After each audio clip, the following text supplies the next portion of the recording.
महापुरुषों की जो महिमा की बात कहने के लिए कहा और उनके प्रभाव की बात के लिए कहा,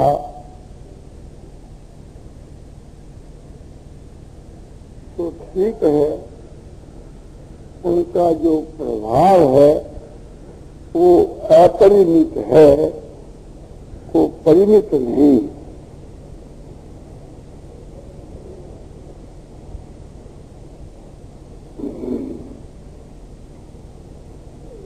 उसके कहने के बीच के वहाँ कई बातों को लेकर के संकोच भी होता है। एक तो इस बात को लेकर के कि संसार के बीच के मां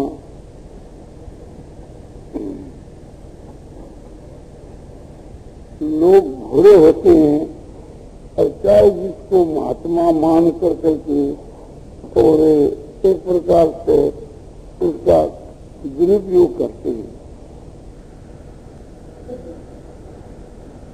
संसार में बहुत से झूठे महात्मा बने हुए हैं।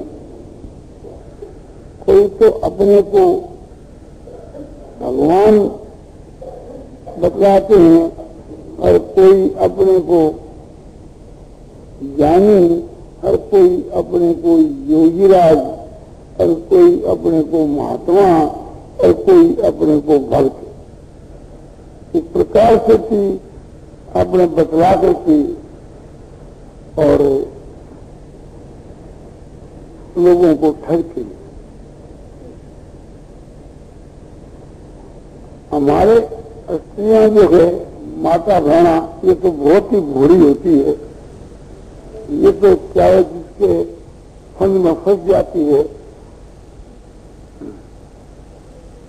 ये नहीं सोचती कि कंचन और कामनी के जो दास होते हैं वे कभी महात्मा नहीं है। कंचन माना रुपया और कामनी माना स्त्री।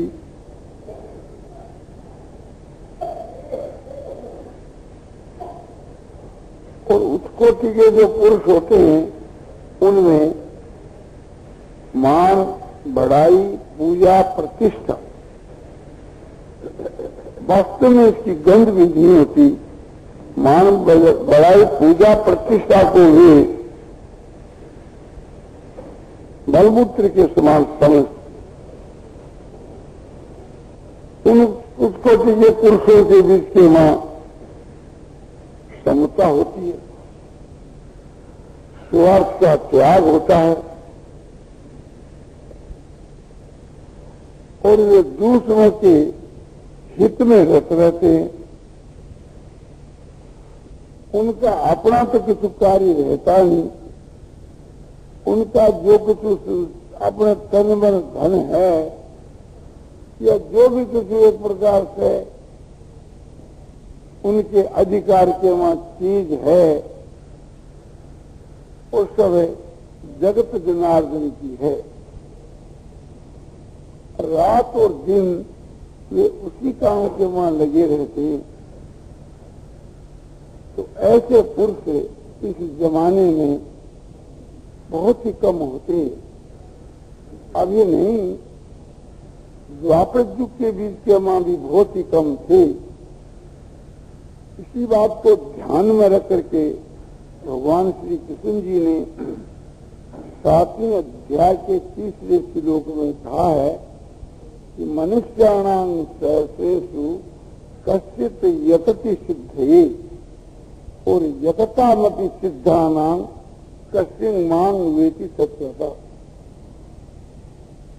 हजारों आदमियों में से कोई एक आदमी भगवान कहते हैं मेरी प्राप्ति रूप सिद्धि के लिए प्रयत्न करता है। हजारों में कोई एक, और प्रयत्न करने वाले सिद्धों में कोई एक ही पुरुष मुझ परमात्मा को तत्व से जानता है। तो हजारों पुरुष मनुष्यों के बीच के वहां समझो जाने लाखों करोड़ों मनुष्यों के बीच के वहां कोई एक ही महापुरुष निकल आज करीब हिंदुस्तान के बीच के वहां 40 करोड़ मनुष्य होंगे, और जो ये हिंदुस्तान जो है अध्यात्म विषय का केंद्र है। सारी दुनिया के लोग अध्यात्म विषय की शिक्षा, सारी पृथ्वी के लोग अध्यात्म विषय की शिक्षा इस भारतवर्ष से लिया करते थे। ये बात सुन मनु जी ने कही। ऐसे अध्यात्म प्रधान इस भारतवर्ष के बीच के वहां समझो कि 40 करोड़ मनुष्यों के बीच के वहां जो जिसको हम लोग महापुरुष कहते हैं, ऐसे 40 पुरुष भी शायद ही हुए। तो इससे करोड़ आदमी में से एक आदमी इस गणना से पड़ जाता है। आजकल इस प्रकार से चीज देखने में आता है, कितने सैकड़े हजारों आदमी एक दूसरे को ही महात्मा मानते हैं, और दूसरे सैकड़े हजारों आदमी एक दूसरे को ही, और कितने एक तीसरे को ही, कितने एक चौथे को ही। तो सब जगह इस प्रकार से अपनी अपनी ढपनी सी बज रही है।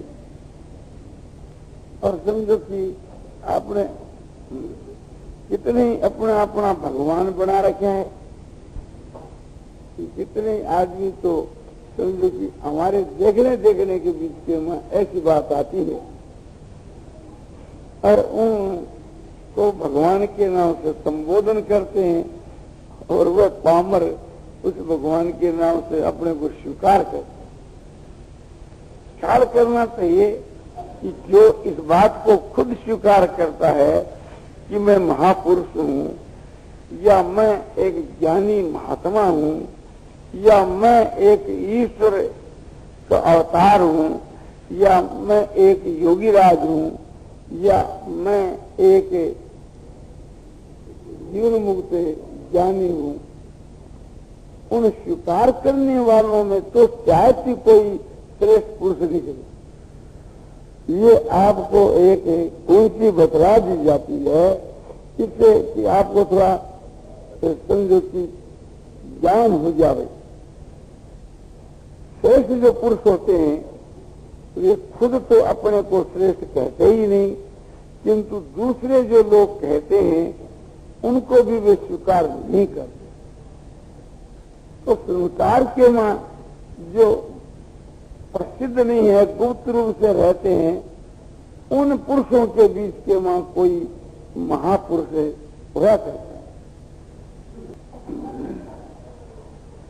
और ये नहीं कि प्रसिद्धों के वहां कोई नहीं होते। सैकड़ी जो प्रसिद्ध आदमी लोग मानते हैं, उनके बीच के वहां कोई एक महापुरुष उनमें भी होता है, किंतु इसका पहचानना जो है वह बहुत ही कठिन। तो महापुरुषों के गुण और प्रभाव की बात और उनकी महिमा की बात एक तो इसलिए कम कही जाती है कि जो झूठे महात्मा बने बैठे हैं वे लोग एक प्रकार से उस पद्धति से अपने को पूजाने लगेंगे कि देखो एक प्रकार से कि गीता भवन में झेदियाल गोविंद के ने महात्माओं के विषय में ऐसी बात थी, और वह महात्मा है तो मैं हूं। इस प्रकार से आप वो महात्मा बनकर के, ज्ञानी बनकर के, योगी बनकर के और अपने को पूजाने लगेंगे। हम नहीं भी कहें तभी एक प्रकार से थी जो वो प्रथा जो चली हुई है या तो बंद होनी मुश्किल कठिन है, किंतु एक प्रकार से थी उसको समर्थन कर देने से और उसको प्रोत्साहन मिल जाएगा लोगों को। और दूसरी बात यह है कि कोई आदमी ऐसा समझ लेता है कि महात्माओं के जो लक्षण बतलाते हैं तो ये एक प्रकार से इसको यह महात्मा मान ले में एक यही साथ महात्मा हो ऐसा मान करके और मेरे साथ के बीच के वहां दुर्व्यवहार करने लगते हैं। दुर्व्यवहार ये एक प्रकार से उसकी बड़ाई करनी, उसको मान करना या उसकी प्रतिष्ठा करनी या उसको महत्व देना, ये दुर्व्यवहार है। यो एक प्रकार से थी। समझो कि हमने अच्छे पुरुषों से ये बात सुनी है और समझी है कि अच्छे पुरुष जो होते हैं वास्तु के बीच के मां अपने कलंक समझते हैं।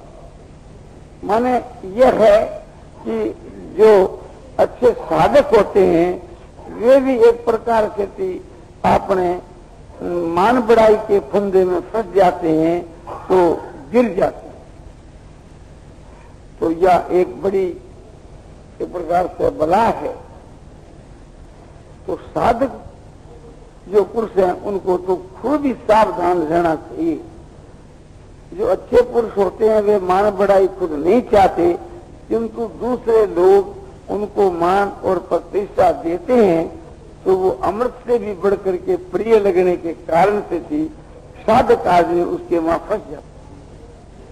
तो इसलिए एक प्रकार से साधक मनुष्य को तो इससे दूर ही रहना चाहिए। और जो अच्छे पुरुष हैं उनको ये उचित है कि मान बढ़ाई प्रतिष्ठा का उनके भीतर में ही त्याग है, किंतु संसार के बीच के वहां एक मान बढ़ाई प्रतिष्ठा से रहित होकर के किस प्रकार से विचरण करना चाहिए, ये बात संसार के वहां आचरण में लाने की बड़ी आवश्यकता है। समझो कि जो इनके किंकर हैं वे तो अपने को पूजाते हैं, तो क्यों ऐसा करेंगे। और सच्चे जो महात्मा जो पुरुष होते हैं एक प्रकार से थी वे यदि वास्तव के वहां इस आदर्श को नहीं दिखलाएंगे तो फिर संसार के वहां दिखलाने वाला ही कौन रहा। भगवान ने गीता में कहा है कि यदि यद आकर्ति श्रेष्ठ तब देवी तिरोजनो स यद प्रमाणम कुरुते लोकस तदम वर्त। श्रेष्ठ पुरुष यानी महात्मा पुरुष जो जो आचरण करता है उसी के अनुसार दूसरे इतर माने दूसरे लोग चलते हैं। और श्रेष्ठ पुरुष जिस बात को प्रमाणित मान लेता है, प्रमाण कर देता है कि ये बात सही है, उसी के अनुसार भी लोग चलते हैं। और श्रेष्ठ पुरुष जब मान बढ़ाई प्रतिष्ठा को स्वीकार कर लेंगे तो दूसरे जो एक प्रकार से हैं वे भी समझेंगे कि मान बढ़ाई प्रतिष्ठा की निंदा तो सभी करते हैं, किंतु प्राप्त होने के ऊपर स्वीकार भी सब कर लेते हैं। जो संसार के वहां महात्मा के नाम से प्रसिद्ध है, योगी के नाम से, ज्ञानी के नाम से, नेता के नाम से प्रसिद्ध हैं, जो आचार्य कोटि के वहां प्रसिद्ध हैं, तो संसार के बीच के वहां लोग कहेंगे कि भाई सभी तो एक प्रकार से करते हैं, ये जो आप कहते हो ये बात समझो व्यवहार के मान नहीं देखी जाती। और व्यवहार के मान न आने के कारण से भी उसका दुनिया पर असर नहीं होता। लोग कहते हैं कि ये सब बात कहने की होती है और वास्तव के बीच के मां काम में लेने की नहीं होती। जो हम कहते हैं कि भी गीता के लक्षण जिनमें घटते हैं, गुणातीत के लक्षण जिनमें घटते हैं वे गुणातीत, भक्तिमान पुरुषों के लक्षण जिनमें घटते हैं वे भगवान के भक्त। किंतु एक प्रकार से चर्चा करने वाले तो ये कहते हैं कि ये पुस्तकों में तो हमने देखा, किंतु ऐसे मनुष्य हमारे को बतलाइए कि ये बात किस में घटती।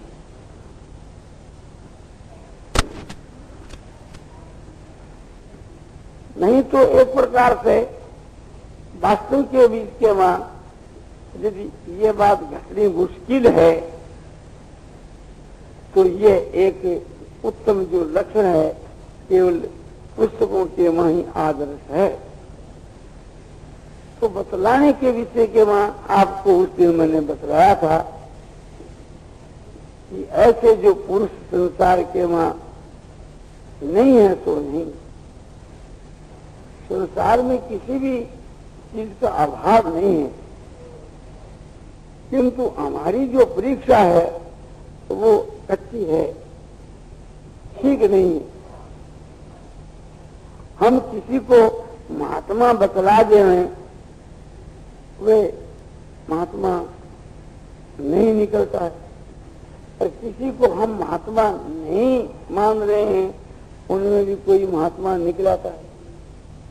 क्योंकि न तो हम सर्वज्ञ हैं और न एक प्रकार से ये विषय ऐसा है कि दूसरा किसी को कोई जान सके। महापुरुषों के विषय में ऐसा ही सुनने में आता है कि वह स्वसंवेद है, परसंवेद है। अभिप्राय है कि जो महात्मा खुद आप ही अपने आप को जानता है और दूसरा उसको कोई नहीं जान सकता।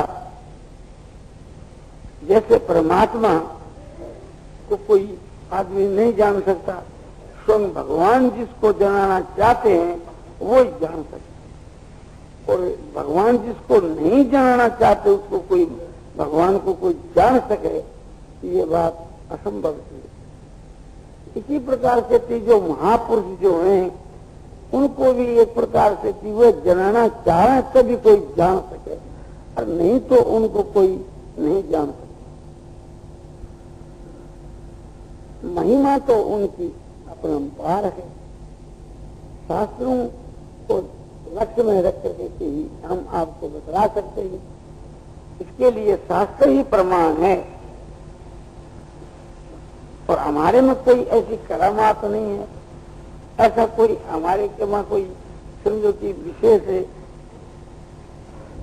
कोई ऐसी शक्ति नहीं है कि जिस शक्ति के बल से हम किसी महात्मा को यथार्थ रूप से पहचान सकें और आपको बतलावें कि अमुक अमुक महात्मा है। लक्षण जो है स्वयं भगवान ने गीता में बतलाए हैं और हम भी बतला सकते हैं कि यह लक्षण जिनके मन है वह तो महात्मा है। और दूसरा एक उपाय हमने बतलाया था, वो बड़ा सरल उपाय था कि जिसके दर्शन से, भाषण से, शपथ से, वार्तालाप से, चिंतन से हमारे में महात्मा का लक्षण आवे, महात्मा के लक्षणों का प्रादुर्भाव होए, हमारे लिए वही सो महात्मा पुरुष। ये बात एक प्रकार से किसी युक्ति संगत भी है कि ये बात प्रसिद्ध है कि जैसा करे संग और तैसा चढ़े रंग। एक भाई समझो कि ताश चौपड़ खेलने वालों की मंडली में चला जाता है, अगर कुछ दिन टिक जाता है तो वो भी आगे जाकर के ताश चौपड़ खेलने लग जाता है। एक भाई जो है जुआरियों के साथ में कुछ दिन रहता है तो जुआ सीख जाता है। एक भाई जो है व्यभिचारियों के साथ में रहता है तो आगे जाकर के वो व्यभिचारी बन जाता है। एक भाई चोरों के साथ में रहता है तो आगे जाकर के वो चोर बन जाता है। तो ये बात तो देखने के में आती है कि संग का असर तो जरूर होता है। तो हम तो अपने लिए कह सकते हैं कि हमारे में तो ऐसी कोई करामात नहीं है कि हम किसी के ऊपर अपना प्रभाव डाल करके या किसी को महात्मा बना दें, या किसी को ज्ञानी, या किसी को योगी, या किसी को समझो कि अपने उत्कोटि का भक्त बना सके। ये तो है दूर की बात। हम तो देवी संप्रदाय वाला पुरुष भी किसी को नहीं बना सकते, और ये बात प्रसिद्ध है। एक प्रकार से प्रसिद्ध इसलिए है कि यदि बना सकते तो समझो कि हमने लाखों ही आदमियों का संग किया है, कम से कम हजारों ही आदमी देवी संपदा वाले बन जाते, सैकड़ी आदमी जो है सो ज्ञानी या योगी या भक्त या महात्मा बन जाते। किंतु हमारे को तो कोई 2-4 भी नजर नहीं आते। इसलिए हम पहचान नहीं कर सकते हैं अपने समझो की दोष दृष्टि के कारण से। स्वाभाविक ही मनुष्यों के बीच के वहां दोष दृष्टि हुआ करती है और दोष तो स्वाभाविक ही दिख जाया करते हैं, बिना हुए दिख जाया करते हैं, और दोष होते हैं और दिख जाते हैं, ये तो मामूली बात है। तो ये बात है कि जो बात गीता रामायण भागवत आदि शास्त्रों की आपकी सेवा में निवेदन की जाती है, शास्त्रों के आधार के ऊपर जो बात कही जाती है, उसको कोई भाई या बहन काम में लाए तो एक प्रकार से उसको लाभ हो सकता है, और यदि उसको मैं काम में लाऊं तो मुझको लाभ हो सकता है, क्योंकि न्याय है। उन महापुरुषों की बात को कोई भी काम में लाए तो उससे लाभ हो सकता है। और जो महापुरुष जो होते हैं उनमें भी ये विशेष बात है कि उनकी हम लोग आज्ञा का पालन करें तो हम लोग भी महापुरुष बन सकते हैं। और जिनके दर्शन भाषण तपस्या और वार्तालाप से ही दूसरे महापुरुष बन जाए, ऐसे पुरुष संसार में कोई होए तो एक प्रकार से हमारी जानकारी में नहीं। हम ऐसे तो नहीं कहते कि संसार के वहां नहीं ऐसे, हाँ परमात्मा की प्राप्ति होनी एक बात है और दूसरों को परमात्मा की प्राप्ति करा देनी एक बात है। तो परमात्मा की प्राप्ति वाले तो संसार के वहां समझो कि कई पुरुष हो सकते हैं, वे अपनी क्यों प्रसिद्धि करते हैं, हम सबको जानते ही नहीं। तो इस प्रकार से भी गुप्त रूप से भी कई मनुष्य मिल जाते हैं, किंतु ऐसे कोई पुरुष हो के जिनके दर्शन भाषण तपस्या और वार्तालाप से भी समझो कि मनुष्य महात्मा बन जावे, ज्ञानी बन जावे, ऐसे पुरुष यदि प्रसिद्धि के वहां हुए तो उससे कई ज्ञानी महात्मा बन जाते, तो वो बात छिपी नहीं है।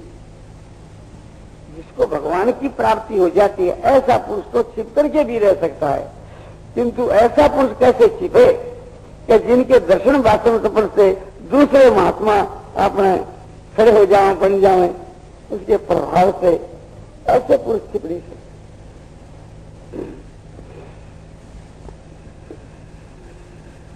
तो जो अधिकारी जो पुरुष होते हैं, जो भगवान के भेजे हुए, भगवान के घर से अधिकार लेकर के आते हैं, भगवान संसार के वहां उनको लोगों के कल्याण के लिए जो भेजते हैं, ऐसे जो अधिकारी पुरुष होते हैं उनमें भी ऐसे पुरुष होया करते हैं कि जिनके दर्शन भाषण तपस्या और वार्तालाप से दूसरे लोग भी महापुरुष बन जाएं। और महापुरुषों की जो आज्ञा जो माने उसके कल्याण में तो कोई शंका की बात ही नहीं। और उनकी वही बड़ी सेवा है, उनकी जो आज्ञा का पालन करना है। और उससे भी बढ़कर वो बात है, उनकी आज्ञा का ही पालन नहीं, उनके संकेत के अनुसार जो नाचना है, उनके संकेत के अनुसार जो चलना है, या और अधिक श्रद्धा की बात है। ऐसे जो श्रद्धालु जो पुरुष होते हैं वे विशेष लाभ उठाते हैं, और उससे भी ज्यादा वे लाभ उठाते हैं जो उन महापुरुषों के मन की माफक चलते हैं। और मन की माफक चलने का जिनका अभिप्राय होता है, वे महापुरुषों के मन के हृदय की बात को जान जाते हैं। जैसे पतिव्रता स्त्री अपने पति के हृदय की बात जान जाती है,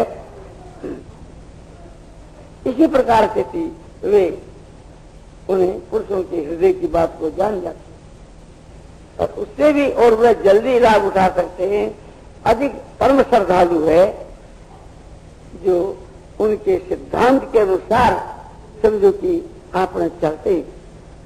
जैसे पतिव्रता स्त्री अपने पति के छाया की माफक अपने बर्ताव करती है। जैसे मनुष्य की छाया मनुष्य के छाया के अनुसार समझो कि जैसे छाया अनुकरण करती है, ऐसा कोई भी अनुकरण नहीं करता। तो जो छाया के अनुसार अनुकरण करता है वो तो एक प्रकार से थी समझो कि परम श्रद्धालु है। उसको तो परमात्मा की प्राप्ति शीघ्र से शीघ्र होनी चाहिए और होती ही है। जबकि एक पतिव्रता स्त्री पातिव्रत धर्म का पालन करने वाली पति की छाया होकर के रहती है और पति के संकेत की माफक नाचती है, वो परमात्मा को प्राप्त हो जाती है। फिर महापुरुषों की छाया की माफक जो चलने वाले, उनके मन की माफक चलने वाले परमात्मा को प्राप्त हो जावे, इसमें आश्चर्य ही क्या है। हुक्म की माफक और मन की माफक चलने पर तो एक माता पिता की आज्ञा का हम पालन करें तो उससे हमारा कल्याण हो सकता है। हम एक गुरु की आज्ञा का पालन करें तभी हमारा कल्याण हो सकता है। चाहे गुरु जो है महापुरुष न हो, आज्ञा के पालन का बड़ा भारी महात्म है और उससे भी ज्यादा महात्म है कि एक प्रकार से उनका अनुयायी होकर के और उनके संकेत के माफक चलना, और उससे भी ज्यादा पावर है उसमें जो उनके मन के माफक है और उनके सिद्धांत के माफक चलना। तो ऐसे श्रद्धालु संसार के बीच के मां बहुत ही कम देखने में आते। लोग जो है अपने सिद्धांत के अनुसार सभी चलाना चाहते हैं। हम लोग जितने हैं सभी ये चाहते हैं कि दूसरे लोग हमारे अनुयायी बन जाएं, हमारे में श्रद्धा करें, हमारे हुक्म की माफक नहीं, हमारे संकेत की माफक चलें। ये चलाने वाले तो हम लोग बहुत से आदमी, किंतु चलने वाला जो पुरुष है ऐसा आजकल के समय में देखने वाला बहुत ही कम आता है। संसार के मां हम लोग जितने आदमी हैं, अब जितने हम यहाँ मौजूद में बैठे हैं इस कमरे के बीच के मां, अधिकांश आदमी जो है इस बात को चाहता होगा कि भाई हमारे हुक्म का लोग पालन करें, हमारे सिद्धांत के अनुसार चलें, हमारे में लोग श्रद्धा करें। तो ये तो स्वाभाविक की बात है, किंतु ये कोई गुण नहीं, ये तो दोष है। उस कोटि के जो पुरुष होते हैं तो वे ऐसा नहीं चाहते, उनके मां चाहना होती ही नहीं। उनके बीच के मां एक प्रकार से चाहना सी कहीं दिखती है, किंतु वास्तव के मां होती नहीं। किंतु ऐसे पुरुष देखने में कम ही आते। ख्याल करना चाहिए कि ऐसे जो महापुरुष होते हैं उनका एक तो सत्य के ऊपर बहुत ख्याल रहता है, वे सत्यवादी होते। उनके वचन से